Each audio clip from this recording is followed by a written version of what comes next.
First date पे सोहान ने लिनशाओ से ये कहा था कि अगर कोई ऐसा जिसे सोहान पसंद ना करता हो वो अगर सोहान को किस करेगा तो सोहान जरूर ही उसके फेस पर स्लैप लगाएगा। तो अभी 20 सालों के बाद लिनशाओ ने सोहान को किस किया और सोहान ने उसके फेस पर स्लैप लगा दिया। तो लिनशाओ को वो बात याद आ गई कि अब मैं वो पर्सन नहीं रहा जिसे तुम पसंद करते हो।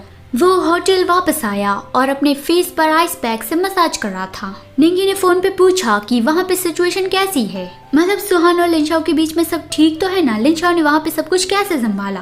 लिनशाओ ने बताया कि कुछ भी नहीं हुआ, सब कुछ ठीक है, डोंट वरी, मैं उसे प्रोटेक्ट करूंगा, उसे कुछ भी नहीं होने दूंगा। और वहाँ पे सब कैसा चल रहा है, क्या हुआ के बारे में कुछ पता चला। निंगी ने बताया कि हमें एक ऐसी मेडिसिन मिल गई है जिसमें हुआ के डीएनए थे, हम उसकी मदद से डॉक्टर मुंह तक पहुँच जाएंगे। सुमो वहीं पे ही थक के सो गया था तो निंगी को उसकी चिंता हो रही थी और उसने बहुत ही गुस्से से कहा कि इस बार हम डॉक्टर मू को हाथ से नहीं जाने देंगे। फिर अगले सीन में गुआनशुन के सपनों का कैसल दिखाया जाता है जहाँ पे गुआनशुन और मुजिंग एक दूसरे की ओर पीठ करके सो रहे थे। जब गुआनशुन ने सर टर्न लिया तब उसने देखा तो मुजिंग उससे बहुत ही दूर दूर सो रहा था। ये बेड कुछ ज्यादा ही बड़ा था इसलिए उन दोनों के बीच में दूरियां थी। लेकिन गुआनशुन सैड हो गया कि मैं जानता ही था मेरा ब्यूटी मुझसे गुस्सा है। गुआनशुन ने तो बस यही सोचा था कि इस पूरे आइलैंड में सिर्फ वो दोनों अकेले होंगे तो फिर गुआनशुन जो चाहेगा वो कर पाएगा। लेकिन मौसम बदलने की वजह से गुआनशुन के सपनों पे बाढ़ आ गई। लेकिन गुआनशुन एक टफ बंदा है, वो ऐसे ही थोड़ी हार मानेगा। वो नए नए प्लान बनाने लगा कि वो खुद से कल मुजिंग के लिए सरप्राइज प्रिपेयर करेगा। वो सब कुछ बड़बड़ किए जा रहा था तो मुजिंग की नींद खुल गई और वो सब कुछ सुन के उसे अच्छा लगा कि ये इडियट भी ना, मतलब कि मेरे लिए कितनी मेहनत कर रहा है। वो नींद में हो ऐसा प्रिटेंड करते हुए गुआनशुन के करीब आ गया तो फिर गुआनशुन खुश हो गया और उसे गले लगा के सो गया।